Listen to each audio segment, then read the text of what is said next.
Isang grade 5 student sa Baguio City matapos makipagharutan sa kanyang kaklase.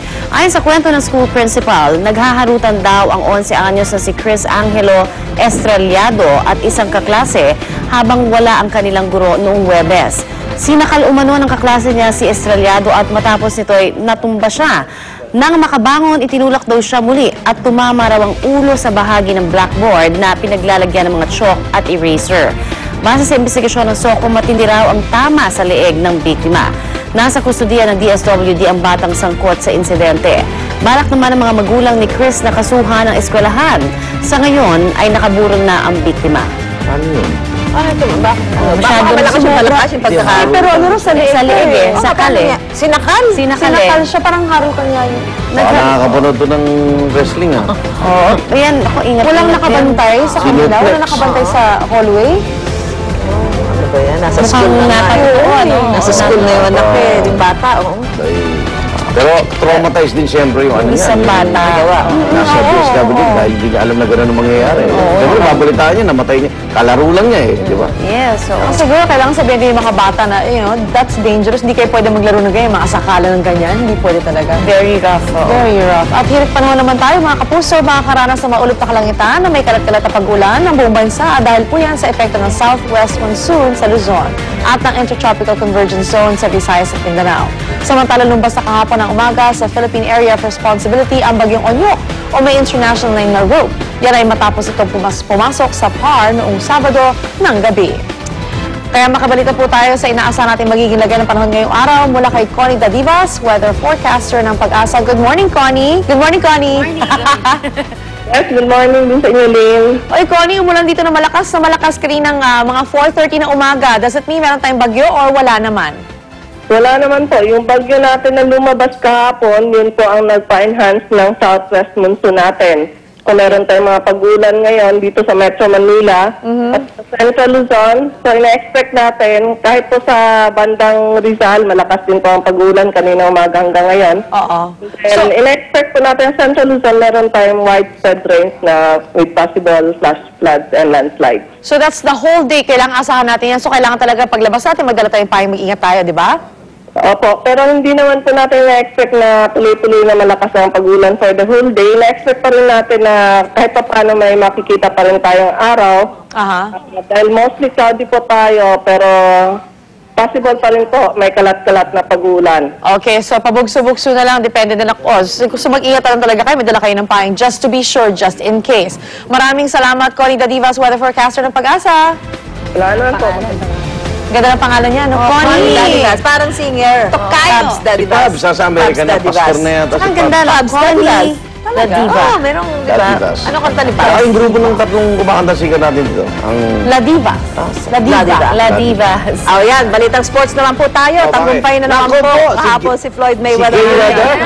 Sa laban nila ni Victor Ortiz sa Las Vegas, Controversial. Nevada. Pero ang fourth round ng laban, nabalot po ng kontrobersya. Ano, diba? Sunod-sunod na suntok ang pinakawalan ni Ortiz. Pero sa sobrang gigil, na-headbutt niya si Mayweather. Dahil dito, hininto ni referee Joe Cortez ang laban at binawasan ng punto si Ortiz. Agad namang nagsorry si Ortiz at niyakap at hinalikan pa niya si Mayweather. Pero matapos ang ikalawang pagyakap ni Ortiz, agad siyang sinuklian ang dalawang suntok ni Mayweather na siyang naging mitsa ng knockout decision. Marami ang nadismaya sa umunoy di patas na pagsuntok ni Mayweather at hindi pa raw nagre-resume ang fight pero sinuntok na niya agad si Ortiz.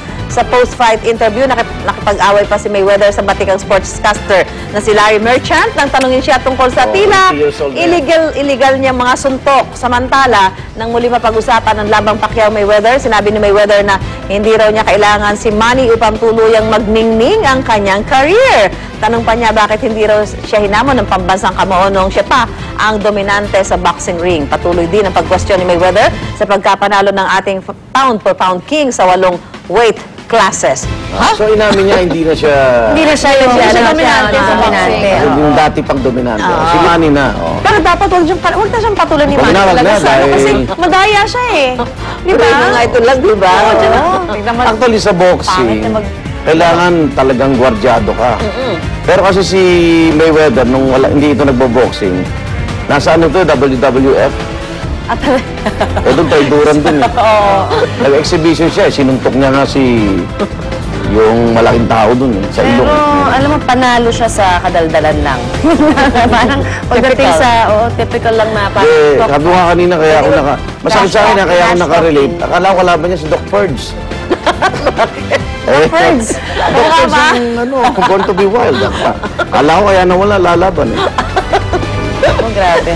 Pero hindi, Manny, wag mo na labanan. Baka maano ka din. baka madaya lang siya.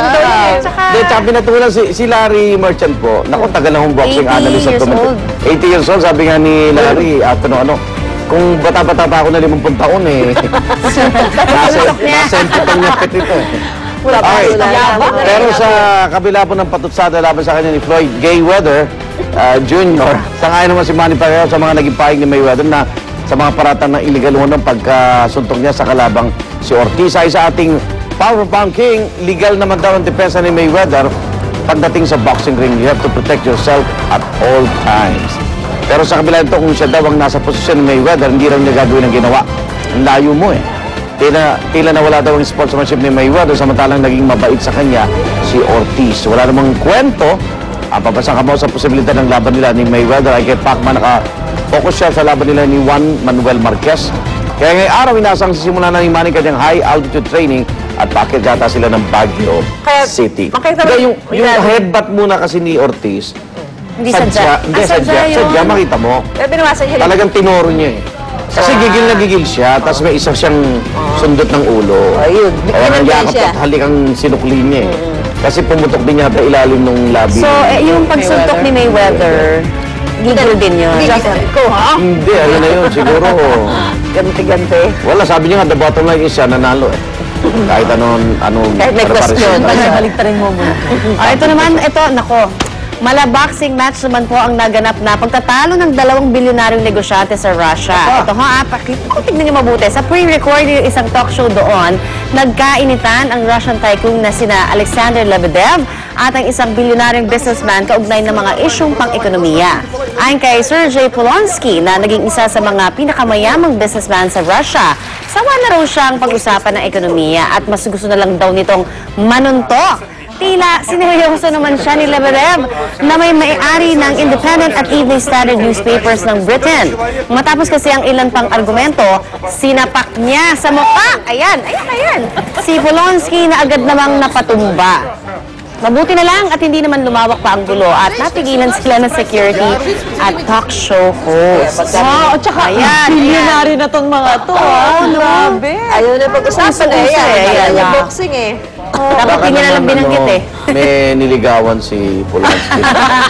Baka meron may love triangle. Kasi wag kang maghahamon na hindi mo kayang patunayan naman. Suntukan na yan. Tumayo na. Dapat tumayo na. Hindi, ginagalang niya. Kalmado siya eh. Yeah. Matanda itong isa pa. Ha? Ay, kaso. Dalawang pakawala ng suntong Grabe yung daya niya. Kalat na talaga may weather. What a morning! Ingat tayo sa Tonight with Arnold Blanco. Pagka may guest ka, tag-iinit na. Kaya pinakamatindi lang naman naging guest ko doon, si Imelda Papin, tsaka si Claire. Oh. Pero magkaibigan. Okay, balita naman mula sa Yemen sa Middle East at hindi bababa sa 20 ang nasawi sa pagsiklab ng kaguluhan doon. Marami rin ang sugatan matapos umanong magpasabog ng tear gas sa mga pulis. Mapayapa raw sana ang rally at wala raw dalang mga armas ang mga nagpuprotesta, ngunit pinaputukan sila ng mga otoridad. Ayon pa sa isang biktima, pinaputukan ng machine gun ang kanilang sasakyan. Sa pahayag naman ng Defense Ministry ng Yemen, ang mga nagpuprotesta raw ang nagsimulang magpaputok at naghagis pa umano ng mga petrol bombs. Ito na ang tinuturing na ika-26 na massacre sa panahon ng Yemeni leader na si Ali Abdullah Saleh na sa kabila ng mga pag-udyok mula sa international community, tumanggi pa rin bumaba